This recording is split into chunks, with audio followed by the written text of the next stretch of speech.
We would just like to thank you for this opportunity for us to share our work. I'm Sara, this is João, and this is Clara here. So ATMOS intended to quantify the ecosystem services provided by living green walls for atmospheric pollutants removal in urban areas, such as Porto, which is the city where we live.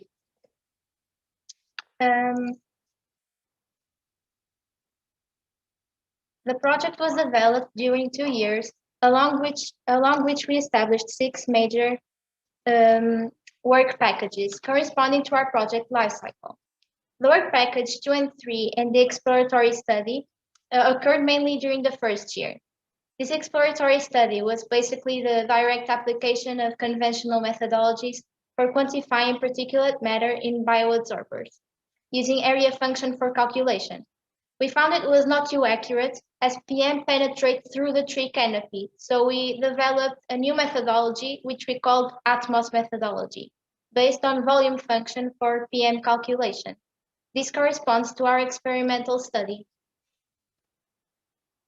ATMOS is really an interdisciplinary challenge.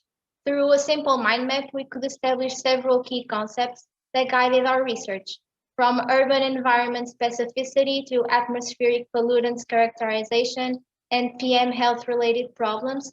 We reached nature-based solutions, such as living green walls that provide several ecosystem services as PM sinkers.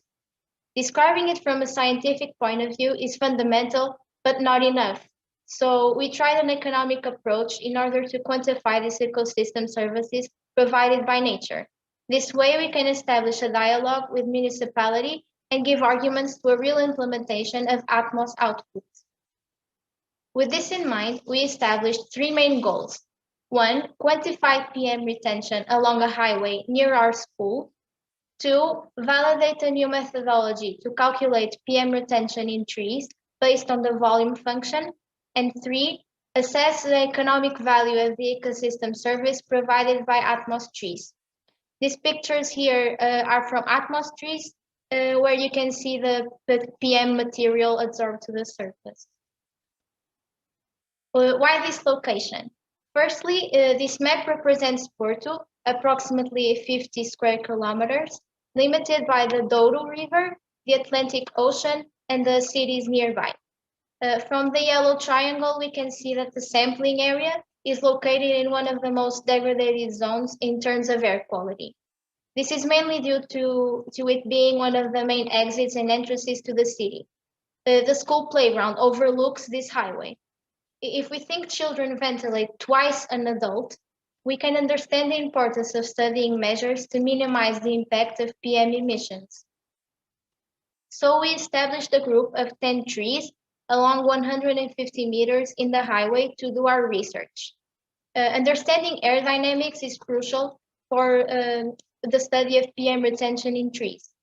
Our trees may potentially capture PM from the main road and from the 2 secondary roads. The buildings may act as dispersion barriers. A future research would be to control all these variables in the study. So how did we quantify the PM in the leaf surface? In order to proceed a leaf scale PM gravimetric analysis, we collected 300 grams of leaves from 10 Lawson cypresses from the 4 cardinal points. Each sample was divided into 3 subsamples of 100 grams, 1 as control and 2 others for processing. PM retention was determined by measuring the area of the unit sample, that is the area occupied by each 100 gram sample. After scanning the unit sample, CAD software was used for the area calculation. ATMOS introduced a volume function for calculating PM retention at a tree scale. This calculation assumes PM is not only absorbed to the surface, but also by the innermost foliage of the tree. By a trigonometric method and making use of the photograph of each tree, as well as the diameter at breast height measurement, we determine a value of the volume for each tree. The inner part of each tree corresponding to the trunk and the branches without vegetation was removed from the volume to be considered for PM retention calculation. To calculate the total amount of PM absorbed in a tree, It was necessary to estimate the bioabsorbent area of the tree. This was made by geometrically reducing 1 cubic decimeter of leaves into an equivalent area using CAD software and scanning. This table summarizes our calculations. If we use a conventional methodology to calculate the services provided by our trees in PM retention, we obtain a median value of 12.6 grams per tree. If we use the ATMOS methodology for the calculation, the median value reaches 3,720 grams per tree, about 295% higher. So the following equation was applied to calculate PM retention by unit sample. We used twice the leaf area, assuming that PM absorbed in the both surfaces.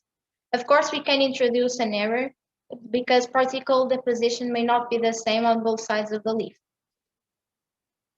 Now, scaling for the tree retention, blossom cypresses have a conical shape. So the volume calculation made use of the trigonometric formula for conical shapes. A correction factor of 50% was applied to remove blank spaces between leaves, assuming this percentage as the adsorbent surface in the tree. The following equation was applied to calculate PM retention in trees using the volume function. If we use conventional area function to PM tree dust retention instead, the formula simply adjusts the unit leaf area to tree area. Finally, the FTIR spectroscopy provided us with information on the major functional groups present in ATMOS samples. 10 FTIR spectra were acquired from the samples. The organic fraction of the residues have interesting structural characteristics compatible with the presence of aliphatic structures, aromatic structures, as well as the presence of hydroxyl and carboxyl functional groups in the protonated form. The economic approach was made by comparison with reference values from the same area from another study, which is called Futuro, that uses deciduous trees instead of evergreen trees. In the Futuro study, 8,167 trees were planted in several biospots along 4.7 acres of the highway we are studying.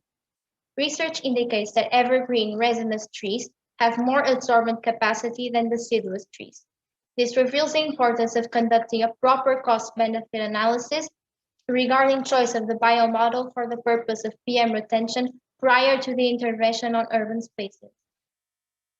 The value of PM 2.5 retention obtained in ATMOS evergreen trees was 148.82 kilograms. The economic value of the ecosystem service provided is 1,107 euros. We didn't develop a temporal research, so we cannot assume that value per year. But if we look solely to Futuro variables, we can see that 8,167 deciduous trees capture 16 kilograms per year with an economic return of 119 euros. If the ATMOS methodology of PM retention calculation was used instead of a conventional area, the values would be very different and more realistic. The PM 2.5 retention would be 15,000 kilograms per year, and the surfaces provided in terms of economical value would reach 111,645,000 euros per year. So finally, for further research, we would like to develop a PM deposition rate study by understanding the tree saturation point, calculating the efficiency of the living green wall, and by calculating how many trees are necessary to offset the emissions of this urban area. Furthermore, by using iTree Stratum software, we would produce more accurate data by using the growth curves of the ATMOS tree species and by calibrating this model with the geographic and economic data from Porto, like the climate, buildings, air pollutant concentrations, and rainfall patterns. Thank you for your attention, and if you have any questions, we are available to answer.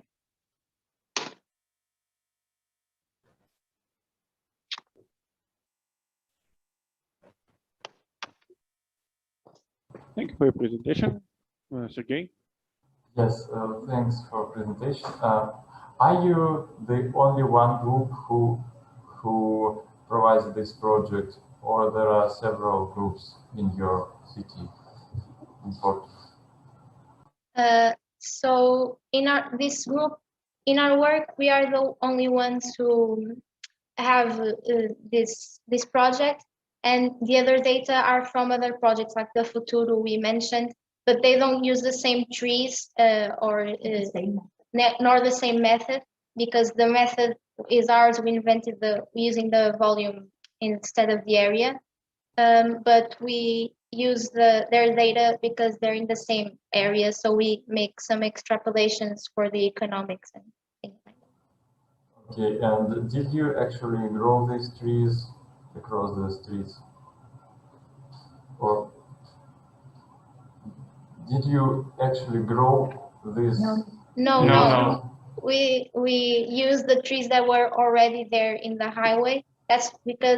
That's why we said we couldn't make the temporal research, because we don't know how long those trees have been there. So we would have to make another study to know the exact capacity of each tree and how much they can absorb.